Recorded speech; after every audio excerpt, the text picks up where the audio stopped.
Hello student, welcome to online physics classes of Symbiosis School. Today we are going to start next topic of chapter 7, alternating currents. The topics are AC circuit with LCR in series combination, resonance in AC circuit with LCR, and resonant curve and quality factor. AC circuit with LCR in series combination. Here as you can see, inductor, capacitor, resistors all combined with each other in series combination. यहाँ पर LCR यानी कि inductor, capacitor और register तीनों जो हैं वो series में कंबाइन किए हुए हैं.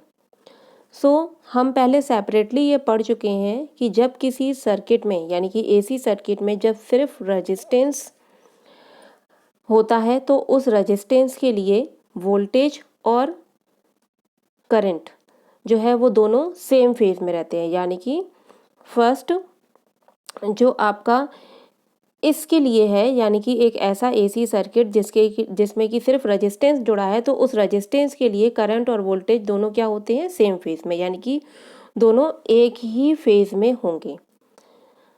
दूसरा एल सर्किट के लिए यानी कि एक ऐसा एसी सर्किट जिसमें कि सिर्फ इंडक्टर जुड़ा हुआ है तो उस इंडक्टर सर्किट के लिए जो करंट है वो लैग करता है वोल्टेज से बाय फेज डिफरेंस π/2.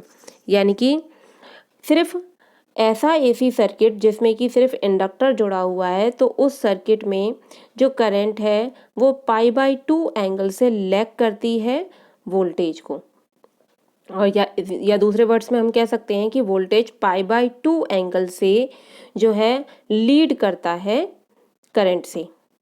थर्ड, अगर कोई ऐसा सर्किट ऐसा एसी सर्किट जिसमें कि सिर्फ कैपेसिटर जुड़ा हुआ है यानी कि प्योर कैपेसिटर सर्किट जो है उस सर्किट के लिए करंट जो है वो लीड करती है π/2 एंगल से. तो यहाँ पर तीनों को कंबाइंड करके हमने यहाँ पर एक फेजर डायग्राम ड्रॉ किया है. अब यहाँ देखिए, रेजिस्टेंस के लिए करंट और वोल्टेज दोनों क्या है, सेम फेज में है. बट इंडक्टर के लिए जो वोल्टेज है वो करंट से π/2 एंगल लीड कर रहा है और कैपेसिटर के लिए वोल्टेज π/2 एंगल पर लैग कर रहा है. यानी कि वोल्टेज करंट से बिहाइंड में है, वोल्टेज करंट के पीछे है. और यहाँ पर इंडक्टर के लिए वोल्टेज जो है वो करंट से π/2 एंगल आगे है. तो इन तीनों का नेट वोल्टेज निकालने के लिए हम इनको मैथमेटिकली ऐड नहीं कर सकते. तो इसको हम अपने वेक्टर एडिशन लॉ से इसको हम ऐड करते हैं. तो यहाँ पर देखो VL और VC दोनों एक दूसरे के ऑपोजिट डायरेक्शन में हैं and VL is greater than VC. सो हम यहाँ पर क्या करते हैं, हम यहाँ पर VL से VC को माइनस कर देते हैं. So vector addition law apply करके जब हम VL से VC को माइनस करेंगे तो हमें ये वैल्यू मिलेगी. यानी कि हम VC के बराबर ऑपोजिट वेक्टर VL से कट कर लेंगे. अब यहाँ पर जो आपको ये जो टर्म मिला है वो टर्म क्या है, VL माइनस VC, जिसको कि हमने यहाँ पर ड्रॉ कर रखा है. So this purple vector shows the magnitude of VL minus VC. So this VL minus VC is represented by blue vector in this diagram. So here हमने VL minus VC को ड्रॉ किया और जो हमारा horizontal vector है that is VR. अब ये दोनों वेक्टर एक दूसरे से 90 डिग्री एंगल पर हैं. इसके इक्वल वेक्टर को हम यहाँ पर अगर ड्रॉ कर लें या फिर हमने इसमें parallelogram vector addition law apply कर दें तो ये वेक्टर जो कि इन दोनों के मिड से रिप्रेजेंट हो रहा है वेक्टर E, वो इन दोनों वेक्टर्स का नेट वेक्टर है या हम कहें कि रिजल्टेंट वेक्टर है. सिमिलरली अगर हम VL माइनस VC के इक्वल एक वेक्टर यहाँ पर ड्रॉ कर लें तो इन दोनों वेक्टर्स को, ये दोनों वेक्टर्स किसी ट्राइंगल की एडजेसेंट लाइंस को शो करते हैं. तो इस वेक्टर की जो क्लोजिंग साइड होगी यानी कि इस ट्राइंगल की जो क्लोजिंग साइड होगी वो क्लोजिंग साइड शो करेगी इन दोनों वेक्टर्स का रिजल्टेंट. सो इसको हम रिप्रेजेंट कर रहे हैं E से. So here E equals to √VR² plus VL minus VC². Right angle triangle law से, यानी कि पाइथागोरस थ्योरम से। सो यहाँ पर अगर मैं यहाँ पर इन दोनों को, इस इक्वेशन को, इस वाली इक्वेशन को, इक्वेशन फर्स्ट को r से डिवाइड कर दूँ, सो ये हो जाएगा i equals to e upon R square plus XL minus XC square, इसको r से डिवाइड करने पर। So R square plus XL minus XC square, ये क्या है? ये एक तरीके से ऑपोजिशन टू द करेंट है, यानी कि एक तरीके से हम कहें कि ये रजिस्टर, कैपेसिटर और इंडक्टर के का रेजिस्टेंस है, या इन तीनों डिवाइसेस का कंबाइंड रेजिस्टेंस है। तो इस कंबाइंड रेजिस्टेंस को हम क्या कहते हैं? इम्पीडेंस, और इसको डिनोट करते हैं जेड से। So Z equals to under root R square plus XL minus XC whole square. So we know that XL equals to omega L and xc equals to 1 upon omega c. So here we put with the value of xl minus xc. So we get z equals to under root r square plus omega l minus 1 upon omega c whole square. So as you can see in this diagram, tan phi equals to xl minus xc upon r, where xl minus xc is this value, xl minus xc.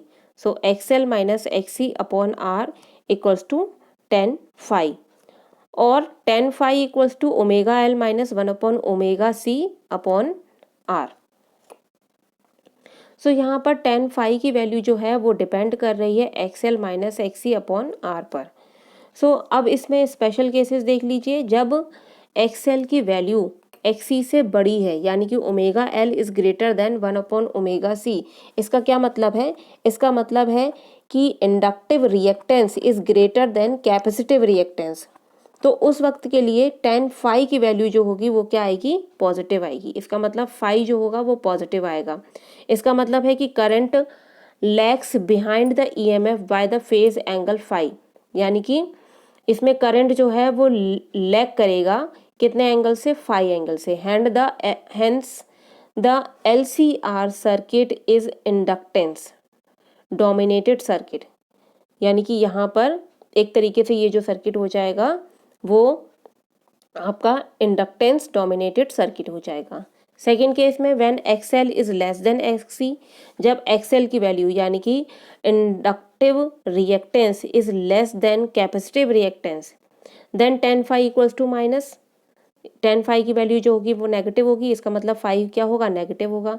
Then current जो है वो lead करेगी EMF से। First में क्या कर रही थी? करंट लैग कर रही थी EMF से। यहाँ पर करंट जो है वो लीड करेगी EMF से कितने एंगल से? phi एंगल से। सो ये जो सर्किट अब जो हो जाएगा वो हो जाएगा LCR circuit is capacitance dominated circuit. Third case when XL equals to XC, जब दोनों का रिएक्टेंस, इंडक्टर और कैपेसिटर दोनों का रेजिस्टेंस या हम कहें रिएक्टेंस दोनों का इक्वल है, तो उस कंडीशन के लिए tan phi की वैल्यू हो जाएगी 0। इसका मतलब है phi 0 हो जाएगा। The current and the EMF are in same phase, दोनों सेम फेज में होंगे। The impedance does not depend on the frequency of the applied EMF, और उस पर्टिकुलर वैल्यू के लिए जब XL XC के बराबर होगा तो उस पर्टिकुलर कंडीशन के लिए जो इम्पीडेंस है वो अप्लाइड EMF की फ्रीक्वेंसी पर डिपेंड नहीं करेगा। तो उस वक्त जो LCR सर्किट होगा वो वैसे ही बिहेव करेगा जैसे कि एक प्योर रेजिस्टिव सर्किट करता है। प्योर रेजिस्टिव सर्किट में क्या होता है? प्योर रेजिस्टिव सर्किट में करंट और EMF दोनों जो हैं वो आपके सेम फेज में होते हैं। दोनों में से कोई भी ना तो लीड कर रहा होता है और ना ही लैग कर रहा होता है, दोनों ही आपके जो होते हैं वो सेम फेज में होते हैं। तो ये जो अब सर्किट बन जाएगा वो भी आपका एक ऐसा ही सर्किट बनेगा, यानी कि उसमें LCR तो जुड़े होंगे लेकिन वो एक प्योर रेजिस्टिव सर्किट की तरह वर्क करेगा, क्योंकि उसका जो रिएक्टेंस है दोनों का, दोनों किस का? इंडक्टर का और कैपेसिटर का, दोनों का रिएक्टेंस क्या हो जाएगा? सेम हो जाएगा। और उस कंडीशन के लिए Z की वैल्यू क्या हो जाएगी? Z की वैल्यू मिनिमम हो जाएगी, क्योंकि Z इक्वल्स टू होता है under root R square plus XL minus XC। तो XL माइनस XC ये पूरा आपका 0 हो गया। तो Z इक्वल्स टू किसके बराबर आ जाएगा, R के बराबर। तो यानी कि रजिस्टर का जितना रेजिस्टेंस होगा वही आपका इम्पीडेंस हो जाएगा। तो ये आपका प्योर रजिस्टिव सर्किट की तरह वर्क करेगा। Next, resonance in AC circuit with LCR। Resonance in AC circuit क्या है, जब XL XC के बराबर है, मतलब जो इंडक्टर का रेजिस्टेंस है वो कैपेसिटर के रेजिस्टेंस के बराबर है या दोनों का रिएक्टेंस इक्वल है, that means omega L equals to 1/ओमेगा C। तो उस कंडीशन के लिए जो फाई की वैल्यू आ जाएगी वो फाई की वैल्यू क्या आ जाएगी, 0 आ जाएगी। तो Z किसके बराबर हो जाएगा, Z तो एक तो Z मिनिमम होगा और किसके बराबर होगा, Z R के बराबर हो जाएगा। तो इस कंडीशन के लिए जो I है वो क्या हो जाएगी, मैक्सिमम हो जाएगी। That is the impedance offered by the circuit is minimum and the current is maximum. So this condition is called resonant condition. और ये जो कंडीशन होती है जिसमें कि Z R के बराबर हो और I की वैल्यू मैक्सिमम हो जाए, तो ये कंडीशन होती है रेजोनेंट कंडीशन। और इस वक्त जो फ्रीक्वेंसी होती है LCR सर्किट में उसको हम बोलते हैं resonant frequency. So at resonant angular frequency omega R L equals to 1/ओमेगा RC, देन यहाँ से ओमेगा R की वैल्यू आ जाएगी 1/√LC। So FR equals to हो जाएगा 1/2π√LC। Resonant curve and quality factor. Quality factor होता क्या है, quality factor is actually the measure of the sharpness of LCR circuit. ये एक तरीके से एक मेजरमेंट है किसका, LCR सर्किट के शार्पनेस का। शार्पनेस मतलब ये sharpness. It is the ratio between the resonant frequency and the bandwidth. ये रेजोनेंट फ्रीक्वेंसी और बैंडविड्थ का रेशियो है। It is a unit less dimensionless quantity. ये क्योंकि ये एक रेशो है, दोनों टर्म्स में क्या है, फ्रीक्वेंसी है, तो इस तरीके से ये क्या हो गया, यानी कि न्यूमरेटर में भी फ्रीक्वेंसी है, डिनोमिनेटर में भी फ्रीक्वेंसी है, तो ये दोनों आपस में कैंसिल हो जाएंगे। तो ये एक तरीके से unitless dimensionless quantity है। Larger the value of Q factor the larger will be the sharpness of resonance. जितना ज़्यादा वैल्यू Q फैक्टर की होगी उतनी ही ज़्यादा रेजोनेंस शार्प होगा। इसका मतलब है you will get a perfect hearing experience if the radio has a LCR circuit. अगर आपके पास कोई ऐसा म्यूज़िक सिस्टम है या रेडियो है जिसमें कि LCR सर्किट है और उस LCR सर्किट में जो Q फैक्टर है वो लार्जर है, तो वो आपको एक बहुत अच्छा हेयरिंग एक्सपीरियंस देगा। उसमें आवाज़ जो है वो बहुत क्लियर आएगी। ठीक है, क्यों, क्योंकि उस पर्टिकुलर फ्रीक्वेंसी के लिए, जिसको कि हम रेजोनेंट फ्रीक्वेंसी कहते हैं, उस पर्टिकुलर फ्रीक्वेंसी को जब हम सेलेक्ट करेंगे तो उस पर्टिकुलर फ्रीक्वेंसी में जो करंट होगी वो मैक्सिमम हो जाएगी। और इस मैक्सिमम करंट के लिए जो Z होगा वो क्या हो जाएगा, मिनिमम हो जाएगा। तो ये हमें एक अच्छा आउटपुट देगा। आउटपुट मतलब ये हमें एक अच्छी आवाज़ देगा। So it can also be defined as the ratio of potential drop across either the inductance or the capacitance to the potential drop across the resistance. ये पोटेंशियल ड्रॉप का भी रेशो है, चाहे हम पोटेंशियल ड्रॉप ले लें inductance का या कैपेसिटेंस का, और किसके रेशो के, रेजिस्टेंस के रेशो के। यानी कि इसको हम कह सकते हैं कि ये Q जो है वो VL/VR और Q equals to VC/VR। So VL की जब हम वैल्यू रख देंगे तो ये हो जाएगा ओमेगा L/R, और यहाँ पर जब VC की वैल्यू रख देंगे तो ये हो जाएगा 1/ओमेगा RCR। जो भी हमारे पास सिस्टम्स होते हैं, जैसे कि आपका टीवी है, रेडियो है, तो उसमें हम क्या करते हैं, उसमें हम ट्यून करते हैं फ्रीक्वेंसी को। उसमें बहुत सारी जो सिग्नल्स हैं वो बहुत सारे फ्रीक्वेंसीज़ के आ रहे होते हैं, लेकिन हम अपने सिस्टम की फ्रीक्वेंसी को एक पर्टिकुलर स्टेशन की फ्रीक्वेंसी के साथ ट्यून कर देते हैं। तो हमारी जो फ्रीक्वेंसी है उस पर्टिकुलर स्टेशन की फ्रीक्वेंसी के इक्वल हो जाती है, और उस कंडीशन में जो फ्रीक्वेंसी है वो क्या हो जाती है, एक तरीके से मैक्सिमम हो जाती है। तो उस कंडीशन के लिए जो उस सिस्टम में करंट होता है वो मैक्सिमम हो जाएगा। करंट मैक्सिमम हो जाएगा तो इम्पीडेंस क्या हो जाएगा, मिनिमम हो जाएगा। तो वहाँ पर जो वॉइस है वो बहुत क्लियर और अच्छी आने लगती है।